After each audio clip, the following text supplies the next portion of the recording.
Bismillahirrahmanirrahim. Masih melanjutkan kajian tafsir Firdaus An-Naim karya Kiai Haji Thayyib Ali Wafa Sumeneb. Majelis keempat di surah Al-Fatihah. Kita lanjutkan. Kalau sebelumnya sampai wal kafiyata, sekarang kita lanjut wasuratas sholati. Masih ingat ya kenapa ini dibaca nasab? Nah, karena memang sebelumnya ini ada tersembunyi lafat wa sumiyat suratul fatihati suratas sholati. Nah, kalau wa sumiyat itu fi'il majhul, kemudian butuh naibul fa'ilnya, yaitu suratul fatihah, maka karena sumiyat itu pada aslinya itu dari fi'il ma'lum sama, menamakan. Kalau bentuk pasifnya majhulnya itu sumiyat, dinamakan, maka itu butuh namanya objek atau dalam istilah bahasa Arabnya maf'ul bih. Nah, di sini kedudukan suratas sholati sebagai objek dari tadi sumiyat suratul fatihah tadi.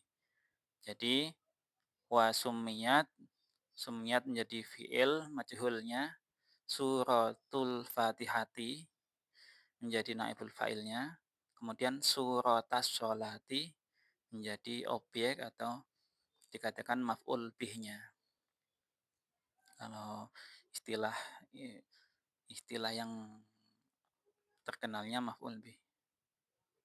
Nah, suratas sholati kenapa dibaca ta sama ini ti? Karena ini jumlah idhofiyah. Ini mudhofnya, kemudian mudhof ilaih harus selamanya pada status jar. Maka jarnya di sini pakai kasroh karena di sini ada alnya. Kalau nggak ada al, ini boleh dibaca tin. Karena ada al, maka harus mau nggak mau bacanya t. Begitu ya. Lanjut. Wal Qur'anal azima. Nah, maksudnya wa summiyat suratul Fatihati Al-Qur'anal azima. Dan disebut juga, dinamakan juga suratul Fatihah itu dengan sebutan Al-Qur'an Al-Azim. Al-Quran yang agung. Kok bisa Al-Fatihah yang cuma satu surat itu disamakan atau disebut Al-Quran yang agung, baik itu diartikan Al-Quran maupun diartikan secara terjemah bacaan, nah, boleh. Alasannya di sini, li tandomuniha, li tandomuniha. Kenapa dibaca seperti itu? Karena kalau dibaca kan ada lam ya. Kalau kita lihat lam di dalam kalimat bahasa Arab, di dalam lafaz bahasa Arab, kita harus tentukan lam ini statusnya dia dengan harokat kasroh atau fathah. Nah, cuma ada kemungkinan dua itu. Nah, jadi kalau lam di depan itu kemungkinannya cuma dua, lam dengan kasroh atau dengan fathah. Nah, kalau dengan fathah bisa jadi lam taukid ya. Nah, kan nggak mungkin di sini konteksnya tidak pakai taukid. Nah, konteksnya tidak ada hubungannya dengan taukid, tapi konteksnya malah butuh fungsinya untuk menjelaskan ini. Maka lebih yang paling bagus adalah li, tidak pakai la. Li berarti untuk. Nah, ini juga harus menjadi catatan. Kenapa dibaca seperti itu? Nah, sementara setelah itu lafadz tandamuni ini dari wazan tafa'ala yatafa'alu. Nah, tafa'ulan, tandamunan. Nah, seperti itu. Nah, kalau pemirsa, sobat kajian merasa kok nggak familiar dengan kata-kata ini ya, kita cari akar katanya, lafat aslinya, wazan sulasinya bagaimana. Oh, aslinya hurufnya 3 dot, mim, nun. Ini tambahan. Lah kalau dot, mim, nun itu wazan sulasinya apa ya aslinya? Oh, domina. Kalau domina artinya aslinya apa? Oh, mengandung misalkan seperti itu. Kalau asli artinya mengandung, kalau diarahkan menjadi tafa'ala, tandomana, maka otomatis ini berubah, bisa berubah artinya, bisa tidak. Karena faidah tafa'ala ada beberapa. Nah, pemirsa harus tentukan bagaimana faidah yang paling pas untuk menjadi arti dari ini. Jadi, tafa'ala yatafa'alu itu ada beberapa kaidah, misalkan yang pertama apa, yang kedua apa, yang ketiga apa. Itu di Amsilatut Tasrifiyah misalkan, itu sudah dijelaskan, tinggal memilih saja yang paling pas yang mana. Misalkan kalau saya ambil yang, artinya tandomana sama domina sama, misalkan seperti itu, lil mujarrad faedahnya. Maka arti tandomana sama domina bisa diartikan sama. Untuk, karena ya, karena mengandungnya, masuknya kemana? Suratul Fatihah. Jadi arti yang paling pas bagaimana? Ini juga harus dipikirkan.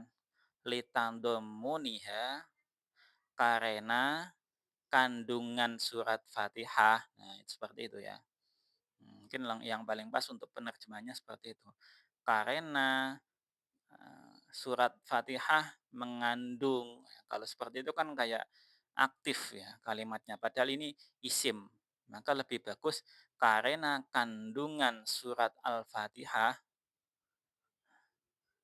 jami'a ulumil Qur'ani. Itu meliputi segala macam ilmu Al-Qur'an. Nah, kalau tadi diartikan ini sebagai aktif, pengganti seperti fiil yang aktif boleh. Karena mengandungnya surat Fatihah itu segala macam ilmu Al-Qur'an.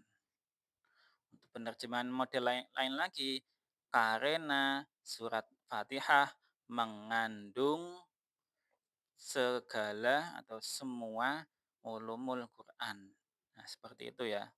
Jadi istilahnya untuk penerjemahan ke bahasa Indonesia itu ada beberapa pilihan, tinggal diambil sesuai yang paling disukai aja ya. Yang penting paham maksudnya.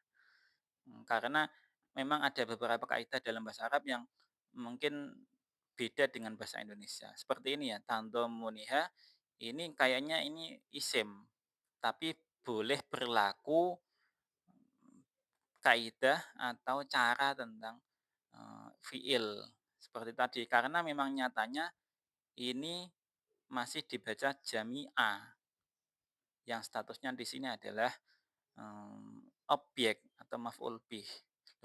Maf'ul bih fiilnya mana, fa'ilnya mana. Makanya ini litandomuniha, walaupun ini isim, sama-sama isimnya, ini isim aslinya isim masdar, ini isim domir, tetapi ini bisa berlaku seperti fiil fa'il, seperti tandomana al-Fatihah jami'a ulumil Qur'ani. Nah, seperti itu ya. Maka dengan seperti itu, ini sahnya ini dibaca jami'a, bukan jami'i. Litandomuniha jami'a, bukan jami'i ya. Jami'a ulumil Qur'ani. Kalau dibaca jami'i gimana? Ya, kalau dibaca jami'i, ini bisa jadi memang tetap memahamkan, tetapi sesuai pemahaman kami, kalau konteks nahwu sorofnya yang paling bagus Jami'a Ulumil Qur'ani. Nah, sudah dipahami ya. Jami'ah karena ini statusnya mudhof, ini mudhof ilaihnya yang ini rantai mudhof ilaih yang pertama ulumi. Kemudian ulumi ini juga menjadi mudhof dari Al-Qur'ani. Ini menjadi mudhof ilaih yang kedua. Jadi yang berstatus idhofiyah ini yang pertama jami'a ulumi. Nah, kemudian jumlah idhofiyah yang kedua di sininya. Nah, jadi jami'a ulumil Qur'ani. Kemudian dilanjutkan wasyifa'a ay wasumiyat suratul Fatihati asyifa'a. Nah, dikatakan atau dinamakan surat Fatihah itu sebagai asyifa, kesembuhan, nah, obat atau penyembuh. Kenapa? Nah, syifa di sini bisa dimaknai syifa untuk rohani, syifa untuk jasmani. Syifa rohani sudah kita maklumi kalau di masyarakat kita salah satu yang terkenal adalah obat hati yang paling utama dan paling pertama adalah membaca Quran dan maknanya ya seperti itu. Maka dinamakan syifa. Apalagi juga syifa untuk jasmani, ini juga ada sebagian dari kita yang memang sembuh dengan lantaran surah Al-Fatihah. Maka penggunaan surat Al-Fatihah itu sangat sering dipakai bahkan sejak zaman Nabi untuk kesembuhan.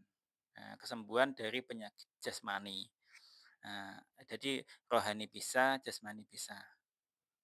Nah, maka dinamakan surat Fatihah ini sebagai surat Asy-Syifa.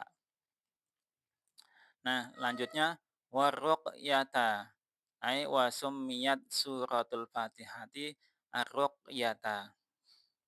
Nah, dinamakan pula surat Al-Fatihah ini sebagai ar-ruqyah. Maknanya ya hampir sama dengan ini ya. Kalau ini kan hasilnya ya outputnya itu untuk kesembuhan, penyembuh atau status aslinya. Nah, ini prosesnya. Al-Fatihah menjadi ruqyah, menjadi media bacaan untuk keperluan kesembuhan. Nah, kalau ruqyah sendiri punya status khusus, umumnya dibaca karena gangguan misalkan dari jin atau yang lain-lain misalkan seperti itu. Jadi untuk ini kesembuhan rohani, kesembuhan jasmani, contoh misalkan sakit perut yang tidak bukan karena gangguan jin dan lain-lain. Nah, kalau ar-ruqyah biasanya dipakai surah Al-Fatihah itu untuk mengusir jin, mengusir atau menghindari gangguan sihir dan lain-lain seperti itu. Juga juga masyhur sekali surah Al-Fatihah itu. Walaupun tidak hanya surat Fatihah biasanya, tapi juga dengan tambahan surat atau ayat-ayat yang lainnya. Tapi tetap sah ketika Al-Fatihah itu dinamakan surah Ar-Ruqyah. Kemudian wal asasa ay wasumiyat suratul Fatihati al-asasa. Dinamakan pula surat Fatihah itu sebagai al-asas yaitu pokok. Ya karena pokok dari segala macam ayat atau surat di dalam Al-Qur'an ini pokoknya di Al-Fatihah ini. Nah, kalau kemarin kan Ummul Quran, induk. Kalau di sini pokok, hampir sama maknanya. Dan ini karena pokok-pokok ajaran agama Islam, risalah kenabian Nabi Muhammad adanya di sini juga al-asas. Nah, lanjut wahia. Nah, masih sama seperti lafat-lafat sebelumnya. Kalau ada wahia di sini berarti merujuknya ke surah Al-Fatihah. Eh, Mustamilatun. Jadi wa hiya ini sudah tahu ya kalau ini huruf, ini isim ya. Isim apa ini? Isim domir. Nah, isim domirnya hiya ini mewakili surat Fatihah, statusnya sebagai mubtada. Nah, berarti di mahal rafa. Kemudian di sini mustamilatun harus tun karena tidak ada al di depannya. Nah, mustamilatun berarti menjadi khobar dari mubtada ini. Nah, surah Al-Fatihah itu mengandung. Kalau sebelumnya tidak familiar dengan kata ini, sekali lagi dicari 3 huruf aslinya. Dari wazan sulasinya, ini aslinya apa sih? Oh, kayaknya ini nih, shin, kemudian mim, terus lam. Berarti wazan ini dari apa? Syamila yashmalu. Dikembangkan menjadi ishtamala yashtamilu. Kemudian di isim fa'ilnya mustamilun. Kalau anas mustamilatun. Nah, mustamilatun di sini artinya statusnya Al-Fatihah ini mengandung. Apa yang dikandung? Nah, ala arba'ati anwa'in. Nah, ala arba'ati. Kenapa arba'ati? Karena setelah huruf jar statusnya menjadi majrur.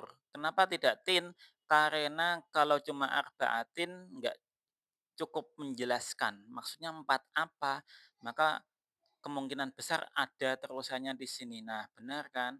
Arba'ati anwa'in. Dari sini baru bisa menjelaskan. Surat Fatihah mengandung atas. Nah, ini boleh dibaca, boleh tidak. Kalau dalam mengartikan bahasa Indonesia lah ya. Tapi kalau karena ini kaitannya bahasa Arab, maka ini sudah satu paket. Kalau mustamilah itu harus pakai ada alanya. Tapi kalau bahasa Indonesia bisa jadi berbeda pemaknaannya. Surat Fatihah mengandung 4 macam minal ulumi dari beberapa ilmu. Kalau dalam penerjemahan bahasa Indonesia nggak butuh dari nggak apa-apa. Surat Fatihah mengandung 4 macam ilmu. Nah, kalau dalam membaca, menerjemahkan atau memaknai asli, maka harus tetap dibaca ini adalah dari beberapa ilmu atau dari ilmu-ilmu. Biar tahu bahwasanya ini adalah jamak. Nah, ini kenapa bisa dibaca min? Karena nggak mungkin dibaca man. Kok bisa nggak mungkin? Karena lihat konteks ya, lafat sebelum sesudahnya. Jadi sekali lagi, untuk memudahkan pembacaan kitab, khususnya bagi pemula, yang pertama resepnya yang dari awal dulu saya sampaikan, setiap ketemu lafat harus dideteksi dulu apakah ini isim, fiil, atau huruf. Oh, ini huruf. Nah, kalau huruf berarti otomatis ini min. Kenapa kok huruf? Karena setelah ini ada eh, yang paling pas. Kalau man kan tidak pas. Nah, seperti itu ya. Sama seperti ini. Oh, ini apa ya? Oh, ini pasti isim. Kenapa? Ada alnya. Seperti itu ya. Kalau sudah ketemu ini isim, nanti bisa ditentukan lagi, oh ini isim mufrad apa jamak ya. Kan nanti ada perbedaan pemaknaan dan konsekuensi yang lain soalnya. Al-ulum, apakah ini mufrad? Jelas tidak. Oh, berarti ini jamak. Jamak dari apa ya? Ulum, sekali lagi dicek kalau ini ditandai jamak, maka dicari kira-kira 3 huruf aslinya apa. Oh, ain, lam, sama mim. Berarti kemungkinan ilmun. Kalau kata dasar fiilnya alima. Berarti kan kalau ini ilmun, ilmani, ulumun. Berarti ilmu, ilmu. Maka ini dibaca mi karena setelah min. Min huruf jar, maka ini statusnya isim majrur sebab adanya min, seperti itu.